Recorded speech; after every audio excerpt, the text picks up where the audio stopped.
పొట్ట కండరాలను వినాయకుని ఆకృతిలో ఏర్పరిచి విఘ్నేశ్వరుడిపై ఓ యోగా గురువు తన భక్తిభావాన్ని చాటుకున్నారు. వినాయక చవితి సందర్భంగా కాకినాడ జిల్లా రామారావుపేటకు చెందిన యోగా గురువు నౌలి అనే ప్రక్రియ ద్వారా తన పొట్ట కండరాలను వినాయకుని ఆకృతిలో ఏర్పరిచి చూపర్లను ఆకట్టుకుంటున్నారు.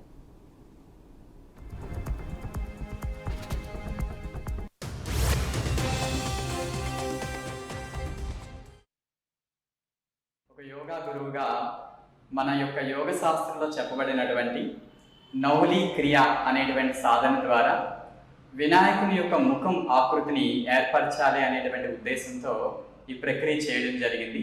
దీన్ని మన యొక్క యోగాలో సక్రియలని ఉంటాయండి. ఇవి శరీరాన్ని ఇంటర్నల్గా శుభ్రపరిచేటువంటి 6 క్లెన్సింగ్ టెక్నిక్స్గా చెప్పబడ్డాయి. అందులో ప్రధానమైనది నౌలి క్రియ. ఈ నౌలి క్రియలో మన యొక్క శరీరంలోని చిన్న ప్రేగులు పెద్ద ప్రేగుల్ని ఒకే లైన్లోకి తీసుకురావడం ద్వారా ఆ వినాయకుడి యొక్క తొండం ఆకృతి ఏర్పడుతుంది. సో ఈ విధంగా యోగాతో ఆ ఒక్క విఘ్నేశ్వరుడిపై భక్తి భావాన్ని అలాగే యోగాపై నాకుండేటువంటి అభిమానాన్ని తెలియజేయాలనే ఉద్దేశంతో ఈ యొక్క ప్రయత్నం చేయడం జరిగింది.